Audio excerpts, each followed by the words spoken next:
আমরা সবাই রাজাকার, এটা কেন বলছে? কেউ রাজাকার হতে চায় বলে আমি বিশ্বাস করি না। তার মানে কতখানি ক্ষোভ থাকলে একটা এরকম কথা তারা বলে। সব কিছুই দেরিতে দেরিতে দেরিতে হচ্ছে। ওটা সংস্কারের মধ্যে আসলে একটা সামগ্রিক ক্ষোভ দেখা যাচ্ছে। আমরা খুবই বেদনার্ত। যার সন্তান যায়, যার ভাই যায়, যার বাবা মা যায়, শুধু সে বুঝতে পারবে যে এই বেদনাটা কি। এইভাবে কোনো মৃত্যুই আমাদের কাম্য নয়। এমনি মানুষ মরণশীল এবং মানুষের মৃত্যু অনিশ্চিত, কে কখন চলে যাবে আমরা জানি না। তারপরে এইভাবে একটা আন্দোলন, সেই আন্দোলনের মধ্যে যেই দাবিটা করা হয়েছিল, আমরা জানি যে সরকারেরও একই দাবি ছিল, কিন্তু সেইটাকে শেষ পর্যন্ত সরকার আগিয়ে নিলেন।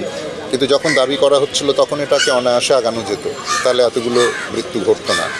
আচ্ছা, যখন মৃত্যুগুলো ঘটে গেল, প্রথমে তো 6 জন মারা গেছিল সেই সংবাদ পেয়েছি, তখনও যদি বলা হতো যে আমরা এটাকে আগিয়ে নিয়ে আসছি, আমরা ইমিডিয়েটলি এটা কোর্টে নিয়ে সমাধান করার চেষ্টা করছি, সব কিছুই দেরিতে দেরিতে দেরিতে হচ্ছে। তার মধ্যে এই যে প্রাণহানিগুলো ঘটছে, একটা জিনিস মনে রাখবেন যে তরুণ প্রজন্ম, এদের কাছে আপনি অনেক যুক্তি নিয়ে যেতে পারবেন না। হ্যাঁ, এরা একটা যুক্তিতেই বিশ্বাস করিয়ে গিয়েছে যে আমরা সংস্কার চাই, কোটার সংস্কার চাই।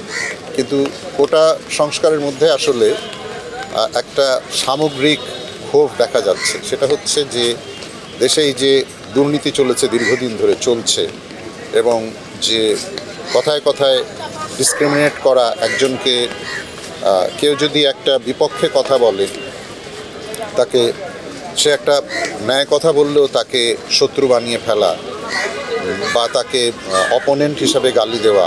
দেশটা তো সবার, তো সেখানে অপোজিশন অপোনেন্ট থাকবে। আর আমি আরেকটা জিনিস মনে করি যে রাজাকারের বাচ্চা, মানে ওই ইয়েটাও ছিল, যেই স্লোগানটা ছিল যে আমরা সবাই রাজাকার, এটা কেন বলছে? এই দেশের কিন্তু এখন তরুণ প্রজন্ম কিন্তু খুবই, মানে ইউটিউব এবং ইন্টারনেটে তারা সচল, এবং তারা জানে যে মুক্তিযুদ্ধ কী।